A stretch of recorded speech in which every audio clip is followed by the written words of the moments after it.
మనం గుంపుగా ఉన్నప్పుడు చేసే ప్రార్థన కంటే కూడా ఎవరు లేనప్పుడు మనం ఒంటరిగా కూర్చున్నప్పుడు చేసే ప్రార్థనకి చాలా విలువ ఉంటుంది. దేవుడు ఎప్పుడు కూడా అందరిలో గుంపుతో మనం చేసే ప్రార్థన చూడడు.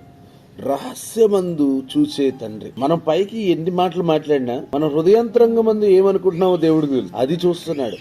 ఆ ప్రార్థన చాలా బలమైంది. ఆ ప్రార్థనలో ఉండే శక్తి అంతా ఇంత హృదయాంతరంగం ఎరిగిన దేవుడు. అందుకని యేసుక్రీస్తు వారు ప్రార్థన చేయనప్పుడల్లా మత్తయి సువార్త 6:6 మనం గమనించినట్లయితే, నీవు ప్రార్థన చేయనప్పుడు నీ గదిలోనికి వెళ్లి తలుపు వేసి రహస్యమందు నీ తండ్రికి ప్రార్థన చేయము, అప్పుడు రహస్యమందు చూసి నీ తండ్రి నీకు ప్రతిఫలం ఇచ్చును. ఇంగ్లీష్ లో ఇదే మాట అద్భుతంగా ఉంటుంది. హీ రివార్డ్స్ యూ ఓపెన్లీ అని ఉంటుంది. అంటే రహస్యంగా చూసి బహిరంగంగా సమాధానం ఇస్తాడని రాయబడింది. రహస్యమందున్న విషయాలన్నీ ఆయనకి చెప్పగలిగే ప్రార్థన దేవుడికి చాలా ఇష్టం.